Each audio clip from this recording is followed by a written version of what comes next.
L'Église catholique romaine. Pendant des siècles, elle a ébloui le monde avec la splendeur de ses rituels et l'opulence de son art et de son architecture.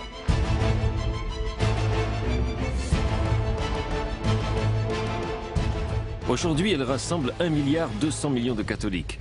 Et tout cela au nom de Jésus, né dans une étable. L'Église catholique du XXIe siècle est une puissance financière mondiale. Elle emploie des millions de personnes, détient un patrimoine immobilier très important et réalise des investissements sur toute la planète. Mais aujourd'hui, comme toujours, les richesses de l'Église font l'objet de controverses.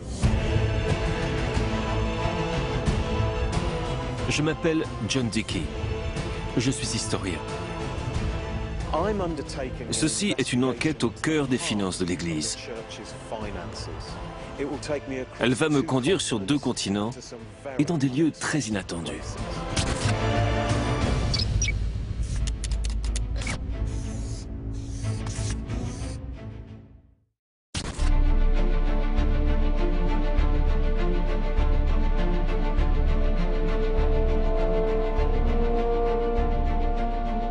Durant ces dernières années, un flux apparemment incessant de scandales financiers a frappé le cœur de l'Église catholique.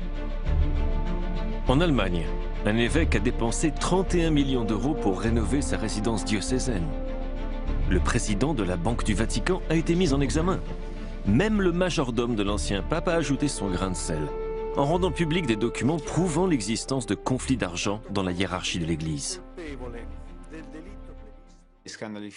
Les scandales financiers ont donné l'image d'une Église sur la défensive, en proie à de nombreuses attaques. Un pape réellement réformateur comme Ratzinger a été boycotté par la Curie en raison des luttes à l'intérieur même de la Curie. Et ce, à tel point qu'avec sa démission, l'Église a semblé perdre de sa crédibilité auprès de l'opinion publique. L'urgence de mettre fin aux déboires et malversations financières est au cœur de l'élection du pape François en 2013. Ce conclave s'est avéré être celui qui était le moins lié à l'establishment de ces 100 dernières années. Il ne s'agissait pas de rejeter l'enseignement de Benoît XVI. Ce qu'il voulait rejeter, c'était la gestion des affaires du Vatican telle qu'elle avait été pratiquée dans les 8 années précédentes. Il n'en pouvait plus de tout cela. Et il voulait élire un réformateur, quelqu'un qui pouvait venir à Rome et remettre de l'ordre. Mais le nouveau pape a du pain sur la planche. Des prêtres se servent dans la quête du dimanche. Des évêques investissent dans une chaîne porno. Un empire immobilier est dissimulé. Des accusations de blanchiment d'argent et de corruption s'accumulent. Des victimes d'abus sexuels privées de leur dédommagement. Pourquoi l'Église catholique fait-elle l'objet de scandales incessants? L'Église peut-elle concilier son argent avec sa morale? Mon voyage à la recherche de cette réponse commence loin des colonnes de la place Saint-Pierre et me conduit au cœur de l'Europe, en Slovénie, où un archidiocèse a provoqué la perte de la somme ahurissante de 800 millions d'euros.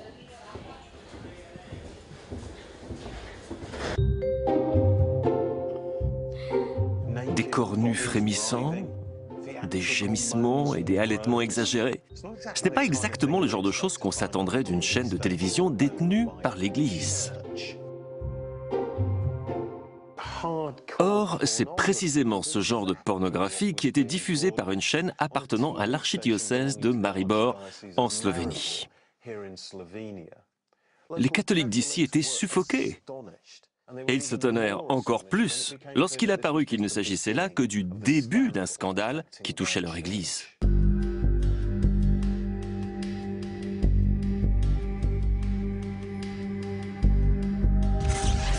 Trois évêques sont destitués de leur poste. Un prêtre est exilé dans un monastère autrichien. Un diocèse se retrouve au bord de la faillite. Voilà la fin amère d'une histoire qui a commencé en 1991, lorsque le pays s'est libéré du communisme et a acquis son indépendance. À Maribor, l'Église embrasse le capitalisme et se lance de manière inconsidérée dans le monde de la finance.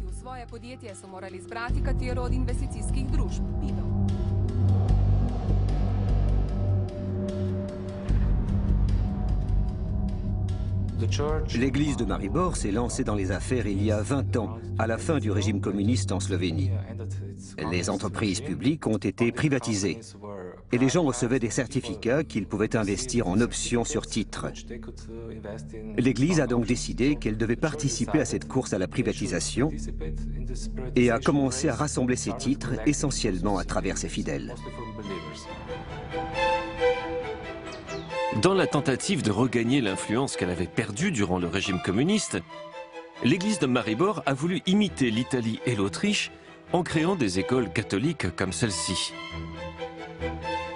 Mais pour cela, il leur fallait de l'argent et 60 000 catholiques slovènes ont donc confié leurs titres au diocèse. Certains de ces titres valaient 3 000 €. Et les premiers profits ont alimenté un goût pour le risque financier.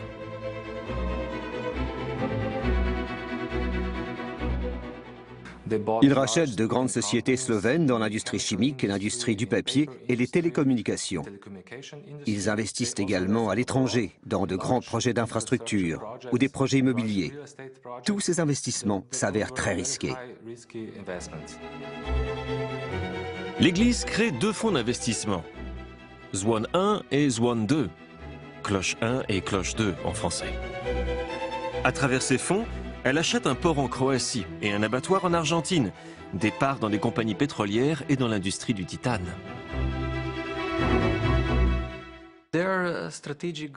Leur objectif stratégique en termes d'investissement financier, c'était de jouer un rôle important dans le monde des affaires et dans les décisions stratégiques de l'économie slovène. Vous savez ce que l'on dit, les hommes d'argent peuvent acheter les hommes de pouvoir.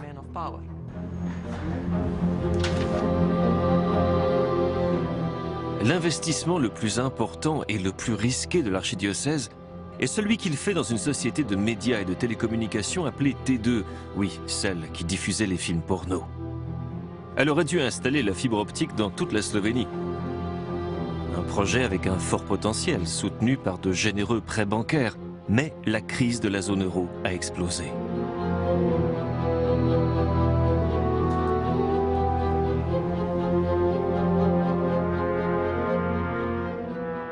En gros, ils se sont lancés dans des investissements à très long terme, mais financés essentiellement par des emprunts bancaires à court terme.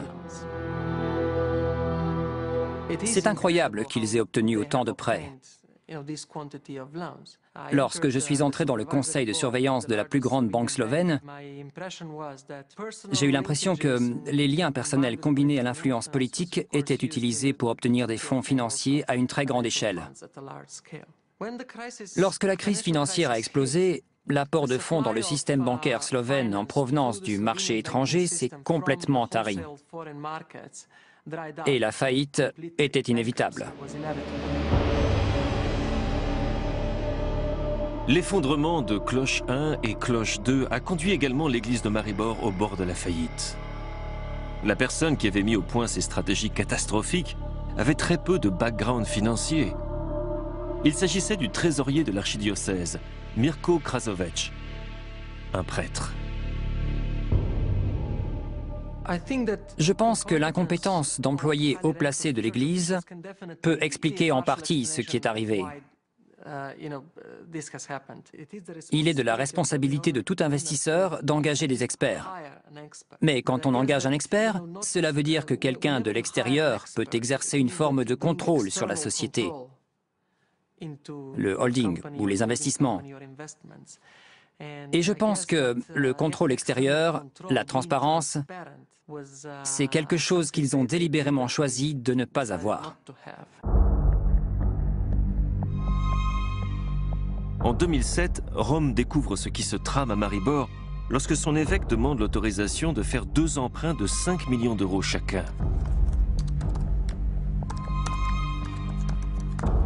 Il faudra 3 ans au pape Benoît XVI pour intervenir, évincer l'évêque et son trésorier et envoyer le père Loïs Wickel remettre de l'ordre.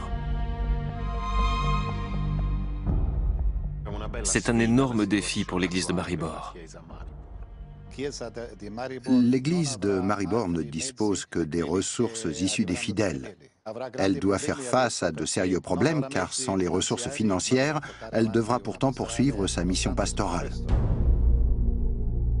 Elle devient ainsi une église très dépendante des fidèles et aussi au service des fidèles.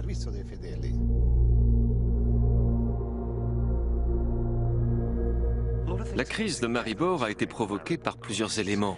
Incompétence, naïveté, manque de contrôle, peur de la transparence, une promiscuité malsaine avec le pouvoir financier et politique. Et bien sûr, une bonne dose d'avidité. Mais la Slovénie n'est pas le seul pays où l'Église est assaillie par ce genre de problème.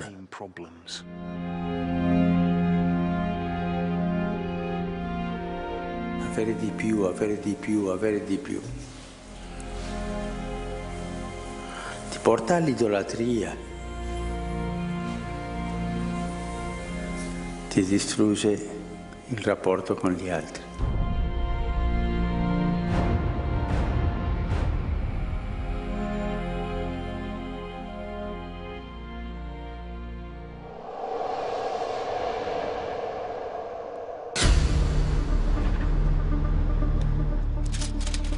Lorsqu'on parle d'argent, il n'y a guère d'exemple qui ait procuré davantage de soucis à l'Église que l'affaire de l'IOR, la Banque du Vatican.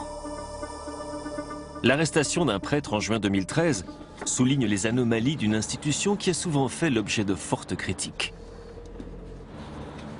Depuis sa création, en 1942, la Banque du Vatican a servi de banque offshore en plein cœur de Rome. Cet épisode n'est que le dernier exemple de son accointance avec des criminels et des hommes d'affaires douteux. L'homme qui se trouve au centre de cette dernière affaire est un prêtre, appelé Nunzio Scarano. Ici, il est connu sous le nom de Monseigneur 500 €. C'est ici que vit le père Scarano, Salerne, situé à 50 km au sud de Naples. Angela Cappetta a couvert l'histoire depuis le premier jour. Pourquoi l'appelle-t-on Monseigneur 500 €? Si Scarano est appelé Monseigneur 500 €, c'est parce qu'il avait l'habitude d'utiliser des billets de 500 €. Ce prêtre de 61 ans, ancien employé de banque, s'est mis à travailler dans l'administration vaticane après son entrée dans les ordres. Il aime fréquenter les gens riches et célèbres. En juin 2013, il est arrêté pour avoir tenté de passer 20 millions d'euros en Suisse sur un jet privé. En janvier 2014, le père Scarano est à nouveau inculpé. Mais cette fois pour avoir blanchi de l'argent à travers ses comptes auprès de la Banque du Vatican. Comment démarrent les enquêtes? Tout a commencé avec un vol dénoncé par Monseigneur 500 € à l'intérieur de son habitation, où il avait des tableaux d'une valeur considérable. Un Chagall, un moule du crucifix de Bernini, le tout pour une valeur estimée entre 5 à 6 millions d'euros. Or, Monseigneur 500 € n'est pas issu d'une famille riche. Il ne gagnait environ que 3 000 € par mois pour son travail de comptable au Vatican. Les enquêteurs commencent donc à penser que quelque chose cloche. Abbiamo praticamente evidenziato che ci sono una serie di società fantasma, alcune delle quali ghost perché sconosciute, altre praticamente che sono società facenti riferimento a paradisi fiscali, quindi non tracciabili dal punto di vista giuridico, una serie di versamenti periodici che assolutamente non possono essere considerati come donazioni e che vengono mascherati come donazioni, il tutto per un importo pari a circa 6,5 milioni di euro. Les enquêteurs ont examiné les comptes du père Scarano à la Banque du Vatican. Dans l'un d'entre eux, appelé « Fonds pour les personnes âgées », ils ont découvert des millions d'euros, provenant de prétendues donations entre 2003 et 2013. Très peu de cet argent semblait parvenir au vieillard de Salerne. Monseigneur Scarano reçoit beaucoup d'argent, des millions d'euros de la part d'une famille d'armateurs, les D'Amico, originaires de la même ville que lui, Salerno. C'est un fait. L'autre fait est que les D'Amico gèrent un empire qui a des sociétés un peu partout dans le monde et que certaines sommes, même une grande partie de cet argent qui va à Scarano, provient de sociétés offshore. Et on a voulu faire transiter cet argent par l'IOR, qui justement permet de faire entrer de l'argent, sans qu'il y ait trace de sa provenance, en Italie ou de toute façon dans le système bancaire européen. Très simplement, voici comment on pourrait blanchir son argent à travers la Banque du Vatican. D'abord, trouver un ami qui a le droit d'ouvrir un compte dans cette banque. Puis, avec cet ami, créer une association caritative, disons une fondation pour des historiens sans le sou, et ouvrir un compte. Verser les donations, de préférence en liquide. Il s'agit de donations, qui donc demandera des comptes? Voici l'astuce. La Banque du Vatican détient des comptes de correspondance dans des banques de proximité pour ses clients en Italie et à l'étranger. Il suffit de transférer son argent sur l'un de ces comptes et, à condition que la banque de correspondance ne pose pas trop de questions sur un virement provenant de la Banque du Pape, il n'y aura aucun moyen de remonter jusqu'à l'origine de l'argent. Puis on transfère à nouveau l'argent sur son compte personnel et l'argent est aussitôt blanchi. Ensuite, on dépense son argent comme on le souhaite ou comme l'a apparemment fait Monseigneur 500 € en achetant des œuvres d'art et un appartement de 17 pièces. L'une des difficultés de la Banque du Vatican réside dans le fait que ce n'est pas une banque comme les autres. Dans une banque classique, toute personne qui passe dans la rue et qui a 10 $ en poche peut ouvrir un compte. Pour la Banque du Vatican, seules des entités bien précises peuvent le faire. Il faut être un ordre religieux ou un diocèse. Il faut avoir le droit d'ouvrir un compte. Après avoir passé cette sélection, la Banque du Vatican se comporte vis-à-vis du client comme s'il était l'un des leurs, un membre de la famille. Et du coup, il est malvenu d'enquêter sur la provenance de l'argent ou sur son utilisation. Mais tout cela pourrait vite appartenir au passé. Depuis le 11 septembre 2001, les inquiétudes concernant le financement du terrorisme international ont fait de la lutte contre le blanchiment une priorité internationale. Et le pape François a clairement fait comprendre que les scandales devaient cesser. Après l'arrestation de Scarano, le directeur de la Banque du Vatican et son directeur adjoint ont quitté leur poste. La Banque du Vatican, qui se trouve là-bas, est donc sur le chemin de la réforme. Ce changement a été mis en place par Benoît XVI en 2010. C'est en effet ce dernier qui approuve la première loi au Vatican contre le blanchiment d'argent. Il crée un organisme de contrôle financier et, avant de partir, il nomme un nouveau président de la Banque du Vatican qui commence à effectuer un contrôle des comptes. Résultat, plus d'une centaine de transactions douteuses ont été identifiées en 2013. Et un questionnaire très particulier a été envoyé aux titulaires des comptes. Ce que veut savoir la Banque du Vatican, c'est d'où vient l'argent. Et ce n'est pas une tâche facile. Il y a des personnes qui sont depuis longtemps au Vatican, y compris des cardinaux, qui se sont sentis profondément offensés par la volonté de la part de la banque de savoir d'où venait leur argent et ce qu'ils en faisaient.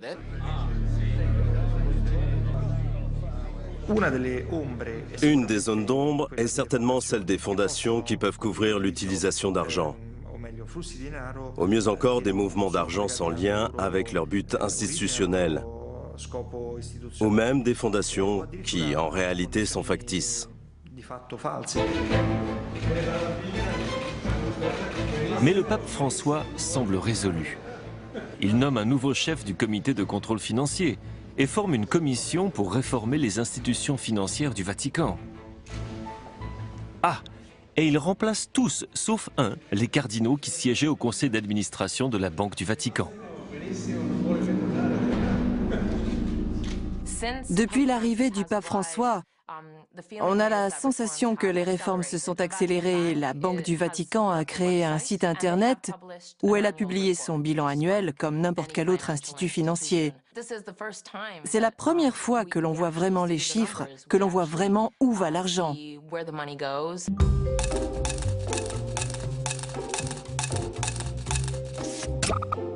Compte tenu de tous les problèmes qu'elle a créés, la Banque du Vatican est étonnamment petite. Elle compte environ 19 000 clients, pour le compte desquels elle gère un capital de 6 milliards d'euros. En 2012, elle a généré un profit de 86 millions d'euros. Mais ce qu'elle fait avec cet argent révèle l'importance que la banque revêt pour le budget du Saint-Siège. En 2012, la banque a donné à sa sainteté 55 millions d'euros. De quoi couvrir 20% du budget de la curie romaine. En quelque sorte, nous pouvons dire que les contributions de la Banque du Vatican permettent au Vatican de gérer ses affaires et son administration.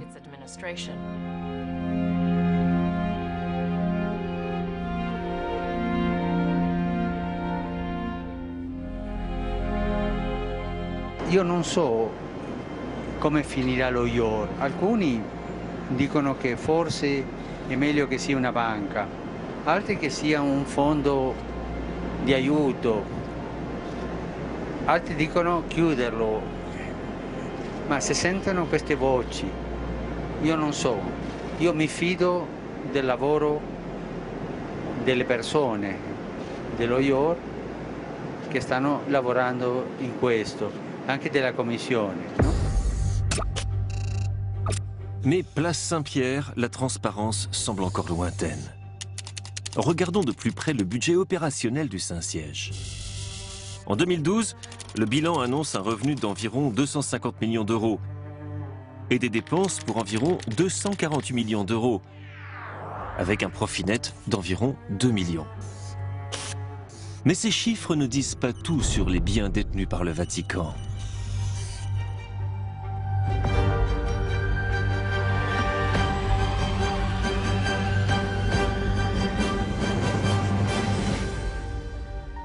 Lorsque les gens pensent à la richesse du Vatican, ses trésors artistiques et architecturaux sont les premières choses qui viennent à l'esprit. Mais la chapelle Sixtine et toutes les merveilleuses sculptures et peintures des musées du Vatican ne peuvent pas être vendues. En revanche, ce qui fait vraiment la richesse du pape, c'est quelque chose de bien plus prosaïque: la brique et le mortier.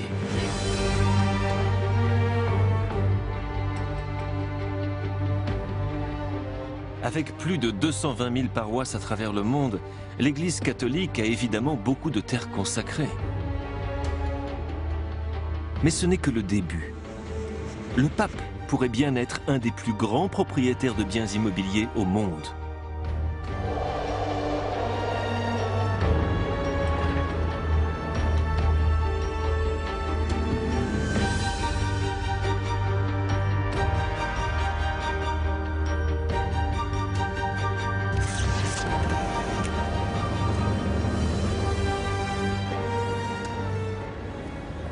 Londres attire comme un aimant grand nombre d'investisseurs immobiliers internationaux. Mais je n'aurais jamais cru trouver l'Église catholique parmi eux.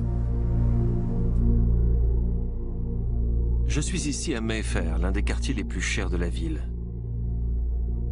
L'immeuble devant moi a été acheté en 2006 pour 1 500 000 livres. Il en vaut à présent environ 25 millions. Pas mal comme investissement. Le journaliste David Lee a découvert l'identité de son propriétaire. Quand nous avons commencé à enquêter, nous avons découvert à notre grande surprise qu'à travers un réseau de compagnies, le Vatican avait à Londres des propriétés valant plusieurs millions de livres. Quelle piste avez-vous suivi alors entre ces propriétés et le Vatican ? Nous avons découvert que ces propriétés étaient toutes enregistrées sous le nom d'une société appelée Grolux. Lorsque nous avons cherché dans les archives, nous avons constaté que Grolux était relié à une société suisse appelée Profima, à travers une société intermédiaire new-yorkaise. Que pouvez-vous nous dire de Profima? Que fait cette société? Profima est un holding qui contrôle des propriétés du Vatican dans plusieurs pays d'Europe. Il est indiscutable que le Vatican contrôle son empire immobilier à travers elle. Ce qui nous a surpris, c'est pourquoi le Vatican se donne autant de mal pour apparemment cacher qu'il est le propriétaire de cet empire immobilier.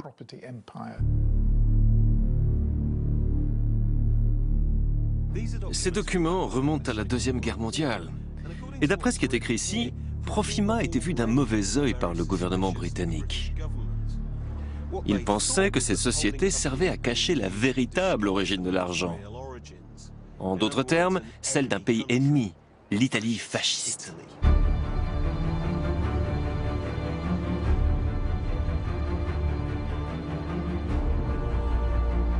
Voici l'homme qui a permis à la papauté de devenir une institution financière globale. Benito Mussolini. Depuis la chute de l'Empire romain jusqu'en 1870, le pape règne sur l'Italie centrale. Mais après l'unification du pays, il perd tous ses territoires. En 1929, avec les accords de Latran, le Duce dédommage le Vatican pour les territoires perdus en versant une grosse somme au pape, l'équivalent de 1,5 milliard d'euros d'aujourd'hui. D'après l'historien John Pollard, c'est le tournant décisif pour les finances du Vatican. Alors, qu'est-ce que les accords de Latran ont apporté à Mussolini et qu'a obtenu la papauté? Mussolini a obtenu beaucoup de choses. Il a obtenu la reconnaissance de l'Italie de la part du Vatican, ce qui signifie qu'à partir de ce moment-là, il n'y a plus de réelle opposition catholique au régime fasciste. Cela confère à l'Italie fasciste un grand prestige dans le monde.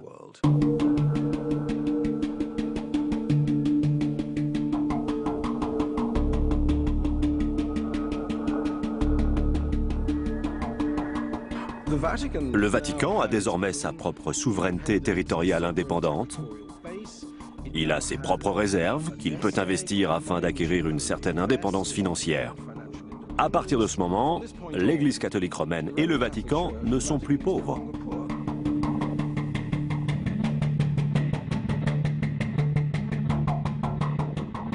Le Vatican a eu par ailleurs la chance de trouver quelqu'un, Bernardino Nogara, un banquier milanais qui était un brillant investisseur. Il développe une stratégie fondée sur des portefeuilles très importants et très diversifiés, investissant dans l'or, les devises et enfin dans les biens immobiliers.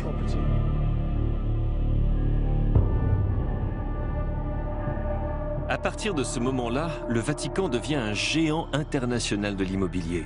Mais c'est à Rome que sa sainteté détient le capital immobilier le plus important. Maurizio Turco est le premier à essayer de le chiffrer. Un travail qui aurait mis à dure épreuve la patience de Job. Naïvement, nous avons cru qu'il suffisait de demander le code attribué aux organismes ecclésiastiques pour avoir accès à la liste des biens immobiliers. Il n'en a pas été ainsi. Alors nous avons travaillé sur une série de noms en rapport avec les saints, les congrégations, les ordres, pour pouvoir obtenir un cadre assez complet de ceux qui possèdent des biens immobiliers à Rome.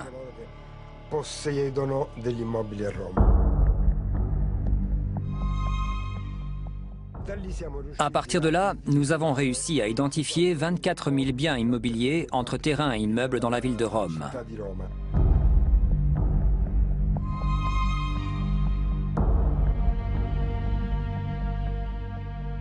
Pourquoi ce mystère?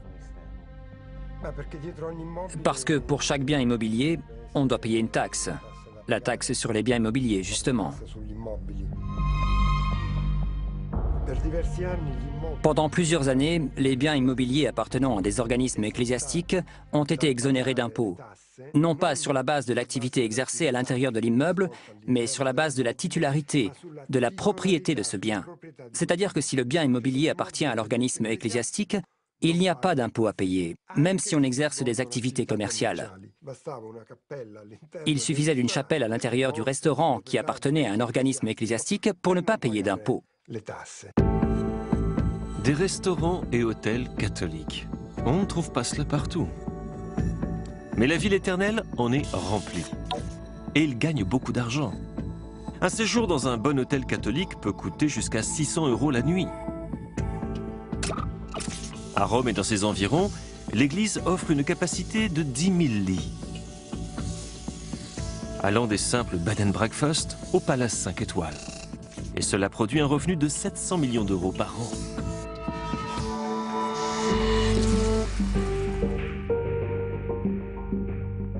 L'immobilier crée évidemment des profits. Mais en Italie comme ailleurs, cela peut aussi être un formidable outil de pouvoir. On peut s'en servir pour créer des liens entre, d'une part, le clergé et de l'autre, des personnalités influentes au sein de l'État.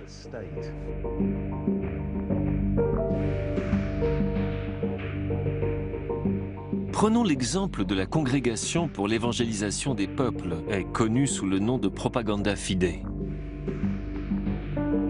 Créée en 1622, elle est le puissant bras évangélique de l'Église catholique.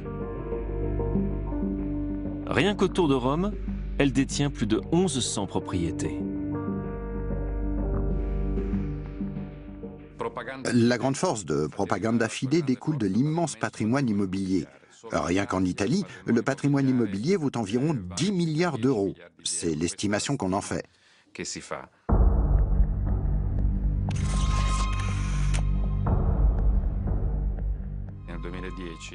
En 2010, de nombreuses révélations ont été faites sur le patrimoine de Propaganda Fide, qui était loué à bas prix à des hommes politiques, à des fonctionnaires d'État, à des dirigeants publics et privés. C'est une monnaie d'échange.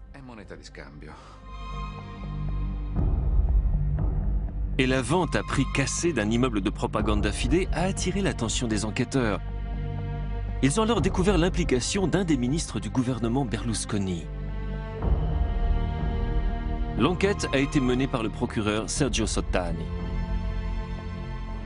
Propaganda Fide, propriétaire de ce palais, avait vendu ce bâtiment à une société dont le représentant légal était le fils du ministre des Infrastructures de l'époque, Lonardi. Le contrat prévoyait une contrepartie pour l'achat de ce bien immobilier d'environ 3 millions d'euros. Mais selon l'architecte, la valeur de ce bâtiment était bien plus grande, au moins 7 ou 8 millions d'euros. À la suite de cela, un document qui faisait référence à un financement de Propaganda Fide pour la réalisation d'un musée parvint au parquet de Pérouse. Il y avait eu une intervention indirecte du ministre de procéder en urgence à l'allocation d'une subvention en faveur de Propaganda Fide. Nous ne saurons jamais si le ministre était corrompu ou non. Le Parlement italien n'a pas autorisé les magistrats à poursuivre leur enquête, et le cas a été classé. Cette affaire est tombée sous le coup de la prescription, ce qui signifie qu'aucune enquête n'a été faite.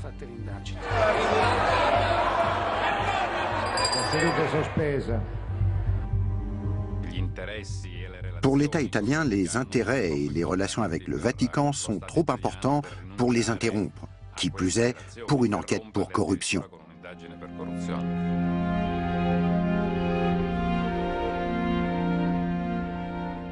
Giuda ha incominciato da peccatore, avaro e finito nella corruzione. Quanto male fanno i corrotti nelle comunità cristiane. Peccatori sì, corrotti no.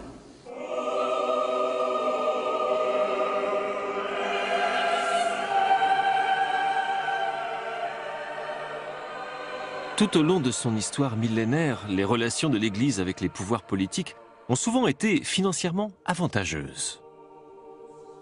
Cela a commencé avec le premier empereur chrétien de la Rome antique, Constantin. L'Empire invente une solution extraordinaire pour manifester son soutien au christianisme, avec l'exonération des taxes par exemple. Et là, on instille l'idée que si l'Église reçoit de l'argent de l'État, que ce soit peu ou beaucoup, c'est une bonne chose. Car c'est une garantie matérielle et pratique du fait qu'il existe un lien de respect. Et la peur d'être hors de cette zone de respect a été parfois cher payée. Les relations mouvementées de l'Église avec l'argent ont déjà eu des effets dramatiques sur le christianisme. Au début du XVIe siècle, le pape Léon X a décidé d'accorder une sorte de ticket de première classe pour le paradis aux pécheurs qui l'aideraient à payer les traites pour la construction de la basilique Saint-Pierre. C'est précisément ce commerce des indulgences, comme on l'a appelé, qui a enragé Martin Luther et qui a débouché sur la naissance du protestantisme.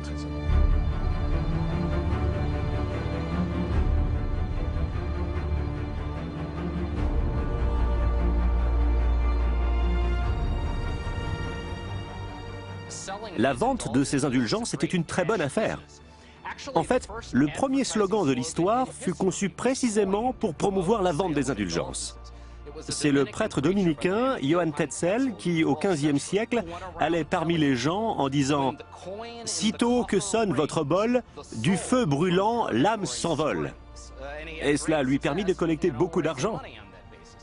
Je pense que quelque part au fond de la psychologie catholique, il y a cette idée que l'une des manières de se mettre en règle avec Dieu consiste à soutenir son Église.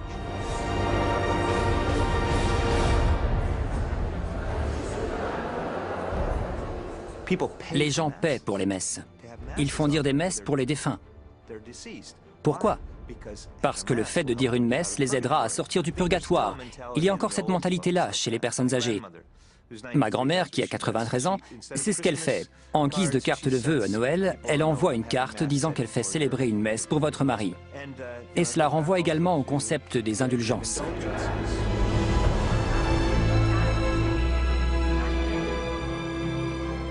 La quête du dimanche est une tradition aussi ancienne que le christianisme lui-même. Il s'agit également d'un moment vital pour les coffres de l'Église.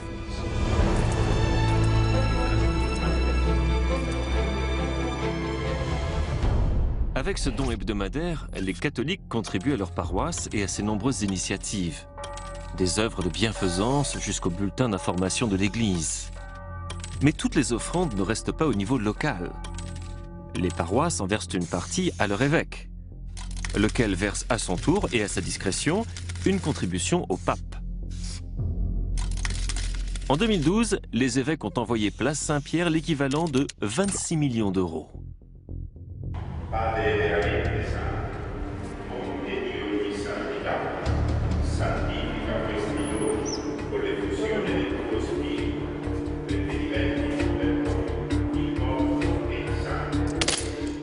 Mais l'argent que les fidèles mettent le dimanche dans le panier de la quête ne va pas toujours là où il devrait aller.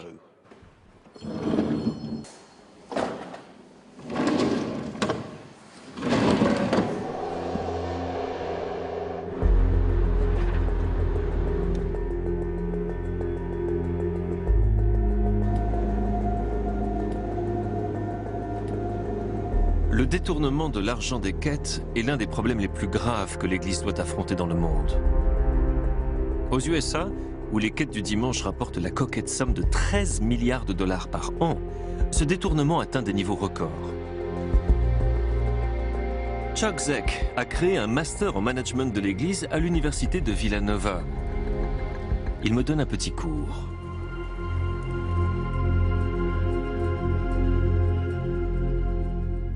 Comment expliquez-vous les détournements de fonds? Les détournements de fonds ont lieu lorsque l'opportunité s'additionne aux besoins. 21% des diocèses nous disent qu'ils ne contrôlent jamais leur paroisse. Il existe des paroisses où c'est la même personne qui compte l'argent de la quête le dimanche, qui le dépose, qui établit les chèques et qui remplit le livre comptable. Elle gère chacune des étapes. Il y a quelques années de cela, avec l'un de mes collègues, nous avons découvert que 85% des diocèses avaient fait l'objet de détournements de fonds dans les années récentes. 85%, c'est absolument systématique. Eh oui, ça l'est. Par exemple, Kevin Gray, un prêtre du Connecticut, a volé plus d'1 million de dollars pour payer des gigolos et mener une vie de luxe. Anita Collins, une employée de l'archidiocèse de New York, a été inculpée pour avoir volé 1 million de dollars, qu'elle a dépensé entre autres pour s'acheter des poupées de collection. Le père Rodney Rhodis, de la Virginie, a été condamné à 63 mois de prison pour avoir volé 600 000 dollars. Il avait une femme et 3 enfants.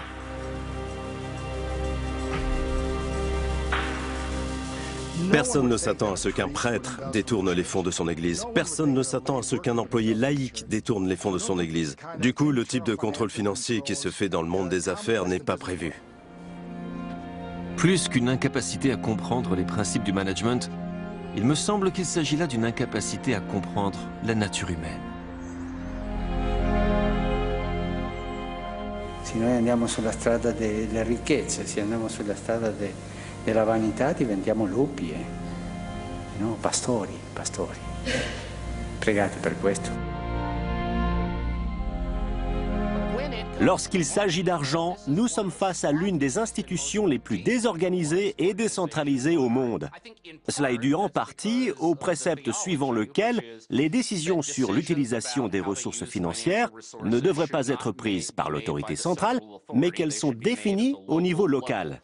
Et cela tient en partie au fait que l'Église est dirigée par des gens qui sont des grands experts en théologie et en liturgie, mais qui ont parfois un niveau très élémentaire de compréhension de la finance, et qui ne savent même pas quelles questions poser, ni forcément où chercher les réponses.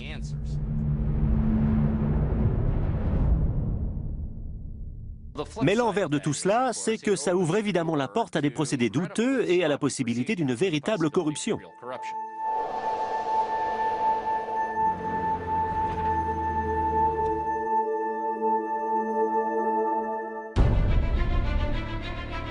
Il faut dire qu'il y a assez d'argent dans l'Amérique catholique pour tenter un saint.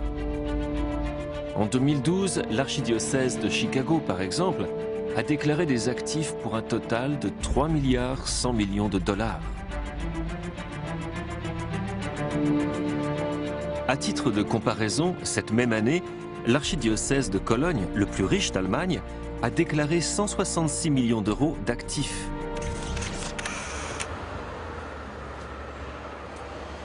En réalité, l'argent de l'Église catholique aux États-Unis se trouve dans ce que l'on appelle l'Église hors de l'Église, à savoir dans toutes les entreprises qui sont catholiques, mais qui ne sont pas sous le contrôle direct des évêques.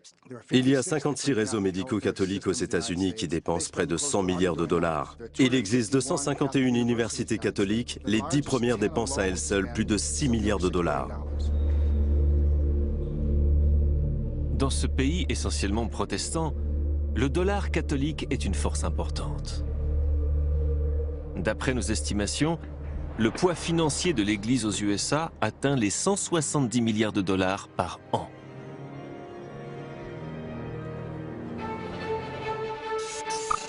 « 57% de cette somme est allouée au réseau sanitaire catholique et 28% aux universités. Tandis que les opérations quotidiennes des paroisses et des diocèses comptent seulement pour 6%, et les activités de charité pour 2,7%.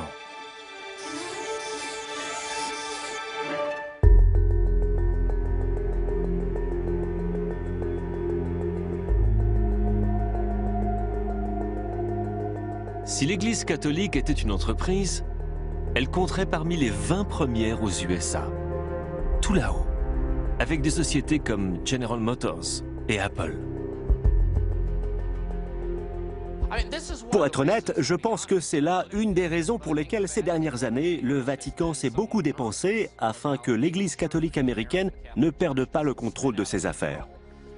Parce que si cela arrivait, cela lui ferait perdre non seulement 70 millions de catholiques, mais également une quantité énorme de ressources financières qui dépassent largement l'argent contrôlé par le Vatican. Mais l'Église catholique aux USA est bien partie en vrille lorsque le plus grand scandale de son histoire a explosé. La dissimulation des abus sexuels perpétrés par des prêtres sur des milliers d'enfants à travers le pays.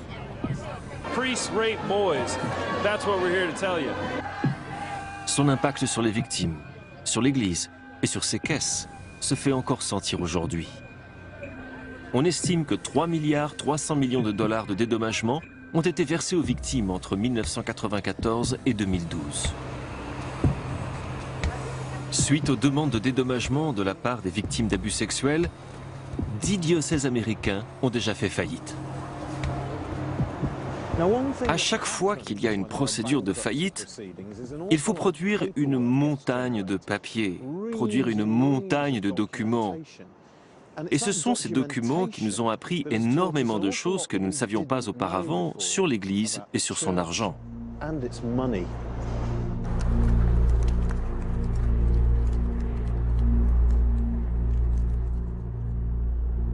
Patrick est un ancien prêtre qui a un point de vue unique sur la manière dont l'Église a géré cette crise.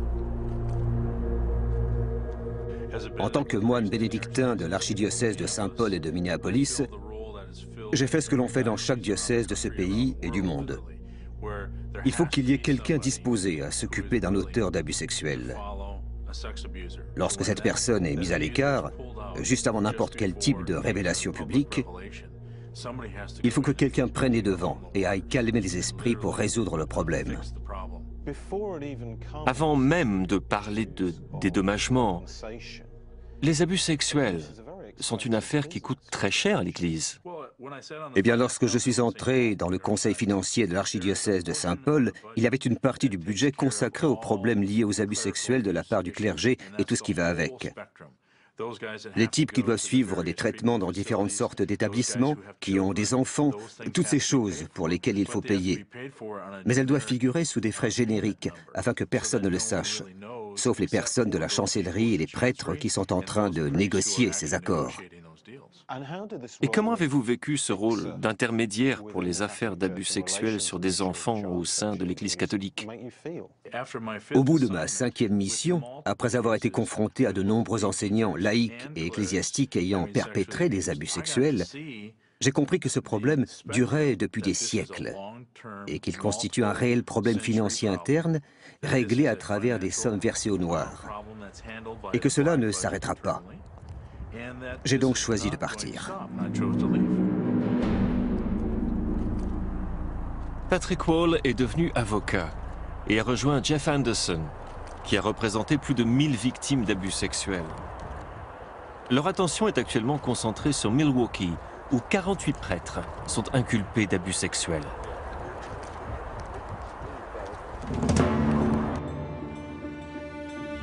Mais le scandale est devenu financier. Et les avocats ont surtout un homme en ligne de mire. Timothy Dolan, archevêque de Milwaukee de 2002 à 2009. Il l'accuse d'avoir dissimulé l'argent du diocèse pour éviter de dédommager les victimes. Pendant plus de 20 ans, nous avons travaillé avec des victimes afin d'avoir accès à des documents jusque-là confidentiels. Récemment, au cours de ces 2 dernières années, la Cour a ordonné de rendre publics ces documents. Dans les 50 000 pages qui les composent, on a découvert que l'archevêque Dolan a reçu l'autorisation du Vatican pour transférer presque 60 millions de dollars dans la fondation du cimetière. Pourquoi aurait-il placé une telle somme d'argent dans la fondation d'un cimetière qui était déjà autofinancé? Il existe une seule raison à ce transfert. La décision de la part de l'archevêque Dolan de faire en sorte que ni lui ni son diocèse ne soient obligés de répondre aux victimes. La preuve est une lettre datée du 4 juin 2007. Dans laquelle l'archevêque Dolan écrit au Vatican pour demander l'autorisation d'un virement. Les fonds faisant l'objet du virement sont ceux destinés à l'entretien perpétuel des cimetières catholiques, gérés et détenus par l'archidiocèse de Milwaukee. Le virement de ces capitaux vers la fondation entraînerait le transfert de la même obligation et restriction. Le transfert de ces capitaux à la fondation devrait permettre de mieux protéger ces fonds des demandes d'indemnisation et des responsabilités.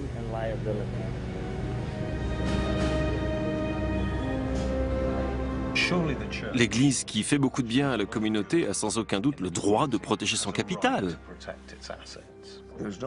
Il est indiscutable que l'Église catholique romaine a fait beaucoup de bien, mais il est tout aussi indiscutable qu'elle a beaucoup de pouvoir et qu'afin de préserver ce pouvoir de faire le bien, elle a commis et a continué de commettre des délits systématiques afin de cacher tout ce qu'elle a fait pour protéger sa réputation. Et c'est dans ce contexte qu'elle fait le bien et qu'elle fait aussi le mal, et qu'elle permet au mal de se faire.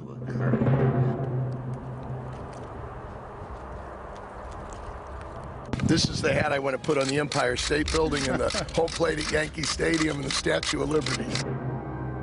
L'archevêque Timothy Dolan est à présent cardinal Dolan de New York, l'un des diocèses les plus riches des USA. Il a nié avec véhémence toute accusation. balivernes. L'archidiocèse de Milwaukee a une excellente réputation d'intégrité fiscale et de transparence. Les accusations téméraires de ses avocats comprenaient également la dissimulation des fonds du cimetière, qui est évidemment protégé par les lois de l'État du Wisconsin et ne peut être touché ou transféré par qui que ce soit. Donc, ces accusations sont fausses.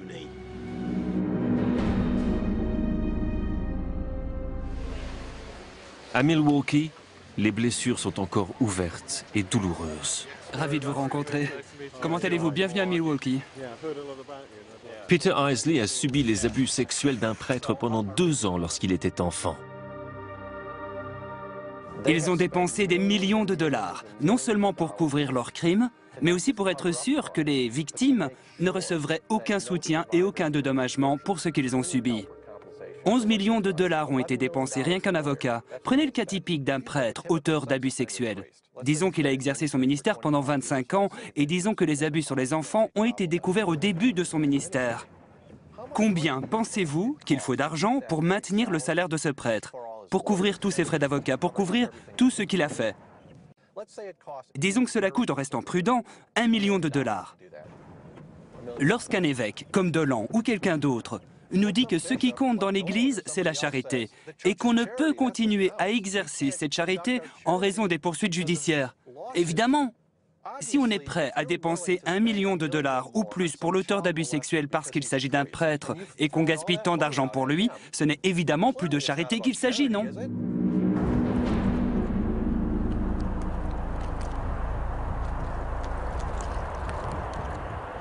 En janvier 2011, l'archidiocèse de Milwaukee a déposé le bilan. Avec 575 demandes d'indemnisation pour abus sexuels, des frais de justice atteignant 11 millions de dollars, c'est l'un des dépôts de bilan les plus gros et les plus controversés de tous les diocèses américains. La question du fonds des cimetières n'est toujours pas réglée.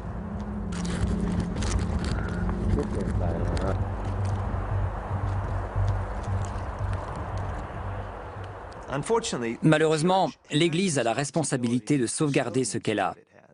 Et les évêques font tout ce qu'ils peuvent pour préserver ces fonds. Ils sont même allés jusqu'à ne pas assumer la responsabilité des actions de leurs prêtres. Le problème devient encore plus grave si l'on pense qu'aucun évêque n'a fait l'objet de sanctions par le Saint-Siège pour la gestion de la crise liée aux abus sexuels ou la mauvaise gestion des fonds.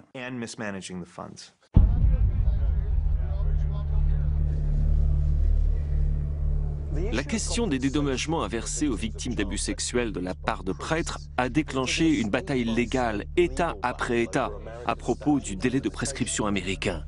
Il s'agit de déterminer si l'abus a eu lieu il y a trop longtemps pour faire l'objet d'une poursuite judiciaire. Si l'Église perd cette bataille, elle risque de devoir verser des dédommagements encore plus importants aux victimes encore en vie. C'est pourquoi l'Église investit beaucoup à présent dans le lobbying politique. Un rapport a établi que la Conférence américaine des évêques catholiques, le plus haut niveau de la hiérarchie ecclésiastique, a dépensé plus de 26 500 000 $ rien qu'en 2009 pour influencer la politique publique sur des questions inhérentes à la religion. Je crois qu'aux États-Unis, l'Église catholique est la confession la plus importante. Nous sommes dans un pays qui a beaucoup de religions différentes, et c'est la plus importante. Et vous savez quelle est la deuxième confession? Les ex-catholiques, à savoir des personnes qui ont quitté l'Église catholique. Et pourquoi? Beaucoup d'entre eux disent « c'est une organisation très riche, hypocrite, que ce n'est qu'une histoire de fric », ce qui est injuste vis-à-vis de plein de braves gens qui donnent leur vie pour aider leurs frères et leurs sœurs en faisant des œuvres de charité et en proclamant la miséricorde et l'amour de l'Évangile. Il denaro è lo sterco del diavolo.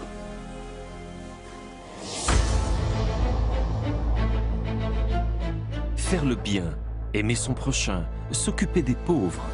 Voici quelques-uns des principes du catholicisme qui ont touché et convaincu des gens du monde entier à aider l'Église en donnant de l'argent et des immeubles pour ses bonnes œuvres ou de l'art pour diffuser son message.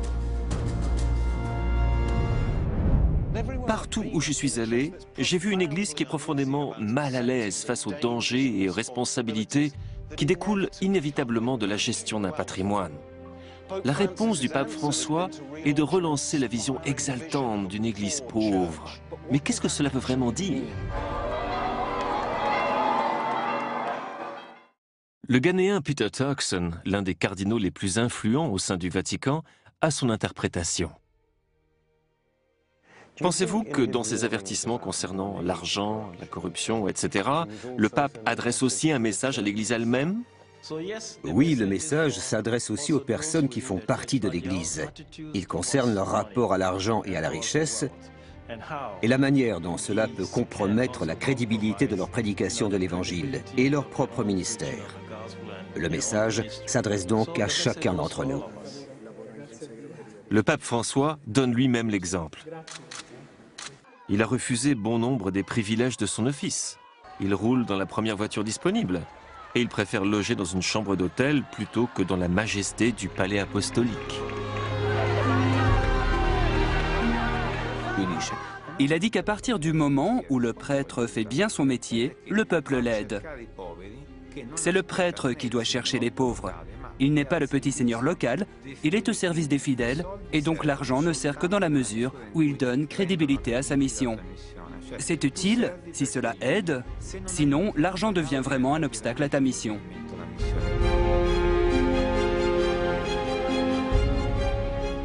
Le pape François est parfaitement conscient du fait que certains symboles du pouvoir de l'Église catholique éloignent les gens. L'or, le rouge, les dentelles, cela ressemble davantage aux symboles de privilèges qu'à ceux d'un service. Et il essaie vraiment de beaucoup réduire tout cela. Cela semble fonctionner. Récemment, dans un restaurant romain, je suis tombé sur un très vieux cardinal, une de ces personnes qui est à la tête de l'emploi. Mais maintenant, il s'habille très simplement. Lorsque je lui ai demandé, en plaisantant, ce qu'il se passait, il m'a répondu « Il faut que vous compreniez qu'avec ce pape, la simplicité, c'est le nouveau chic. » La pression en faveur d'un changement au sein de l'Église catholique est très forte. Les scandales successifs ont terni sa réputation, affaibli son autorité et sali son message.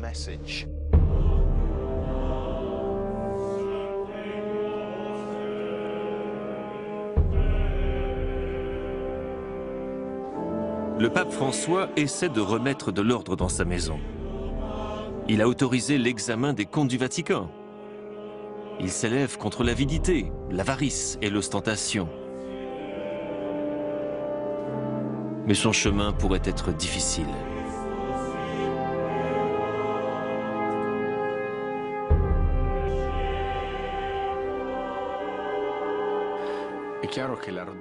Il est clair que l'ardeur et l'intensité de la réforme que le pape François a entreprise rencontrent des difficultés. En remettant des équilibres en question et des concentrations de pouvoir, bien sûr, il se fait des amis, mais parfois aussi des ennemis. Et la papauté n'est pas complètement insensible au climat dans lequel elle évolue. Si ces réformes ont lieu, le pape aura besoin d'être soutenu. Il n'est pas évident qu'il bénéficie actuellement d'un véritable soutien. Il a déstabilisé beaucoup de personnes, et pas seulement au Vatican.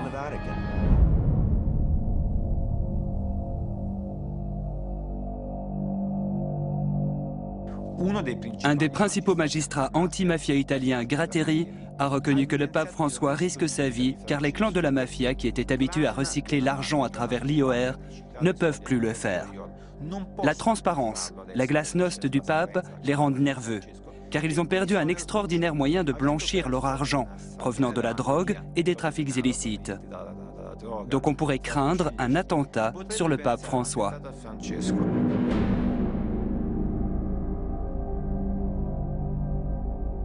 L'Église a 2000 ans. Pour que le pape François puisse réussir ses réformes, il faudra donc que les choses changent plus vite que dans presque toute son histoire. Quoi qu'il en soit, à la fin de ce voyage, je me demande si l'Église n'est pas éternellement condamnée à avoir une relation d'amour-haine avec l'argent. Il faut de l'argent pour faire ce que l'Église veut faire dans le monde.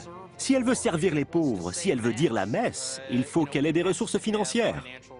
L'Église doit donc trouver les ressources de manière responsable. et elle devra les gérer de façon transparente. Dans le même temps, elle devra exprimer clairement son amour pour les pauvres. C'est un équilibre difficile à trouver, même dans ses meilleurs jours. Et la vérité, c'est que l'Église n'est pas toujours dans ses meilleurs jours.